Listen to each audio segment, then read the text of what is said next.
अस्सलाम वालेकुम। सबसे अहम ये बात है कि जिस तरीके से ये कर रहे हैं, ये गुंडागर्दी जिस तरीके से ये मुस्लिम लीग नून वाले कर रहे हैं, इनको ये नहीं करनी चाहिए।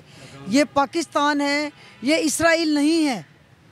इसराइल में ये सब कुछ हुआ है, लेकिन खुदारा हम मुसलमान हैं और यहाँ पर इस किस्म का कोई वो नहीं होना चाहिए। अब ये खान साहब की इस्लामाबाद पे पेशी थी और इस्लामाबाद गए हैं खान साहब, पीछे से इन्होंने धावा बोला है और ये इन्होंने बहुत गलत किया है कि चादर और चार दीवारी का इन्होंने तकद्दुस पामाल किया है। बुशरा बीबी बैठी हुई थी अंदर और इन्होंने कहा जी हमने ख़वातीन भेजी थी, जिनके साथ कोई ख़वातीन नहीं थी और ये पुलिस वाले भी नहीं थे, इनके अपने ख़रीदे हुए गुंडे थे जिन्होंने ये सारा कुछ किया है और ये इन्होंने बहुत गलत किया है।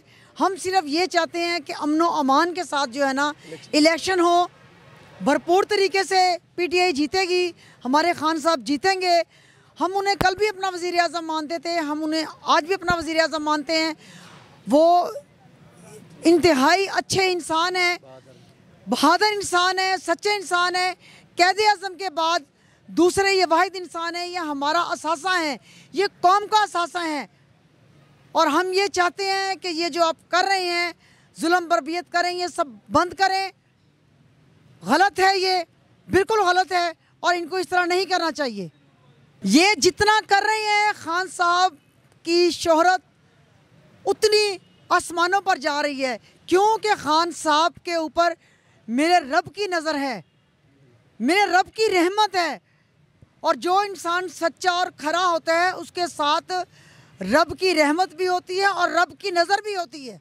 कौम की दुआएं इमरान खान के साथ हैं क्योंकि वो एक सच्चा लीडर है। 3 गोलियां लगी उसकी टांग में, उसके बावजूद वो पाकिस्तान छोड़कर नहीं गया।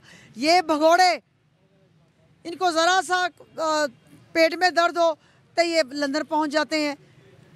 पाकिस्तान में रहकर उसने दर्द बर्दाश्त किया क्योंकि उसके दिल में अवाम का दर्द है, पाकिस्तान का दर्द है।